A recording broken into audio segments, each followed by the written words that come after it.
What if I told you the most game-changing shooter in NBA history was one pick away from becoming a New York Knick? And what if I told you he still got his dynasty, but not in Golden State? In this world, he gets it in the Garden, with Nikola Jokic by his side.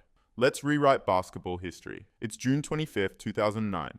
The New York Knicks are on the clock with the 8th overall pick in the NBA draft. And the name on everyone's mind? Steph Curry. A skinny guard out of Davidson. Elite shooter. Sky-high IQ.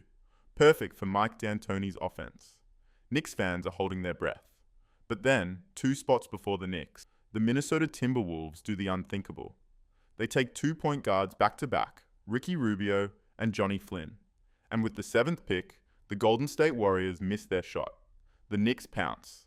Steph Curry is headed to New York.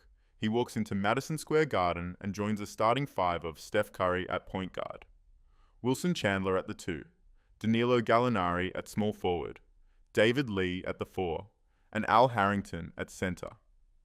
It's not a title contender, but it's fast, skilled, and surprisingly fun. Curry is handed the keys under Mike D'Antoni. He launches. He dazzles. The Garden wakes up. He puts up 17 and 6 as a rookie. The Knicks miss the playoffs, but there's real hope again. With Curry in place, the Knicks never trade for Carmelo Anthony in 2011. That entire era wiped. No blockbuster trade, no gutted roster, no 2013 scoring title, no first-round exits. Instead, the Knicks build around their young core. Gallo stays. Chandler stays. David Lee develops into an all-star. And in a twist of fate, Lee still ends up playing alongside Curry, just in New York, not Golden State. Knowing Steph needs a veteran scorer next to him, the Knicks pursue Ray Allen in 2010 free agency. And this time, they get him. Curry and Ray Allen in the same backcourt, 2 of the greatest shooters of all time, in Madison Square Garden, under D'Antoni's offense. Meanwhile, Ray never joins the Miami Heat. No Game 6 dagger, no LeBron insurance policy. Another ripple, another rewritten moment. By 2012, the Knicks in real life were a mess. Enter Jeremy Lin, enter Linsanity. But in this version, there's no chaos, no vacancy at point guard. Steph's the guy, the offense flows, the seats are full. And Jeremy Lin never gets his shot in New York. Ironically, he started his career with the Warriors, and maybe in this world, that's where he stays. By 2014, Phil Jackson is running the Knicks. He wants Steve Kerr as head coach. In real life, Kerr turns him down for Golden State. But in this universe, Steph is already in New York. The team is trending up. The Garden is alive again. Kerr says yes. And now it's Steve Kerr, Steph Curry, and the world's biggest basketball stage, together. As the Knicks evolve, they make 2 critical moves. First, they bring in a defensive leader and veteran voice, Andre Iguodala. Iggy becomes the glue guy, the locker room leader, the stabilizer. And in his own words, he sees it clearly. He once called Steph Curry the closest thing to Jesus Christ.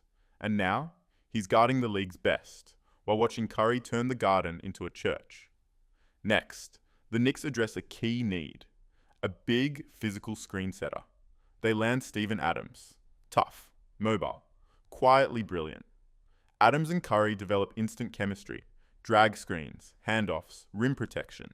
The pick and roll becomes unstoppable. Now, the Knicks have shooting, defense, and structure. It's starting to look like a title team, with Curry ascending, Allen spacing, Iggy defending, and Adams screening. The Knicks explode. MSG is electric again. Then come the ankle injuries. Just like in our world, Curry's body starts to betray him in years 2 and 3. Knicks fans worry, but the front office doesn't panic.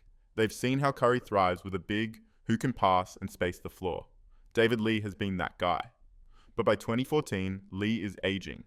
His athleticism is fading. Retirement is near. The Knicks need a successor. Someone who can not only fill the void, but elevate the vision. Enter the 2014 NBA draft. The Knicks don't have a first-round pick. But in the second round, with the 41st overall selection, they take a swing on a no-name Serbian center, Nikola Jokic. It doesn't make headlines. Jokic isn't even in the building. He's in a Serbian bar, drinking a Coke and watching horse racing. But behind the scenes, the Knicks see something. Vision, footwork, basketball IQ. They stash him for a year, And in 2015, Jokic joins the Knicks. What happens next? Basketball poetry, Steph and Jokic become the most beautiful duo the league has ever seen. Not Kobe and Shaq, power and dominance. But Steph and Jokic, swagger and symphony, they're basketball jazz. Improvisational brilliance, Curry darting through screens, Jokic throwing no-look passes. The Garden becomes a canvas. By 2016, the Knicks win 57 games. Steph wins MVP, Jokic wins Most Improved. The league is stunned. The Knicks are back. In this timeline, there's no Warriors dynasty. No KD move, no 73-9 season. Instead, the East runs through New York. The Knicks battle LeBron and the Cavs in back-to-back conference finals. They lose the first, win the second. And by 2017, Steph Curry and Nikola Jokic lead the Knicks to their first NBA Finals since 1999. They face the San Antonio Spurs. Tim Duncan's final ride, Game 6, MSG. Curry drops 46. Jokic puts up a triple-double. The Knicks win it all. But this story doesn't stop there. In 2020, the Knicks are the league's model franchise. Jokic is a two-time MVP. Steph is a global icon.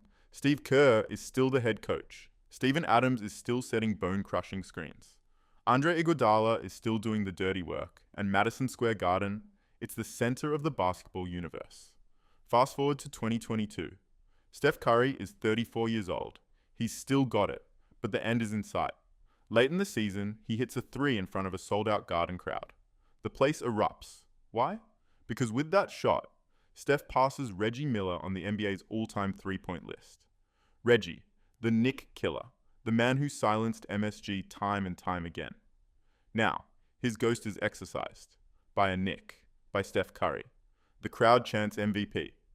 He didn't just change the league, he changed this franchise. And maybe the most beautiful part?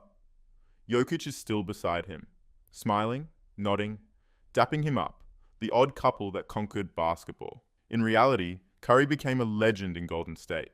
Jokic became a unicorn in Denver. And the Knicks? They kept searching, but in another universe? Steph and Jokic built a dynasty in New York. Let us know in the comments. Would they have made it work? Would the Knicks finally have risen again? Or is the Garden doomed to be a graveyard for greatness? If you enjoyed this trip through basketball's biggest what if, hit like, subscribe, and stick around. Because sometimes, the greatest stories in sports are the ones that never happened.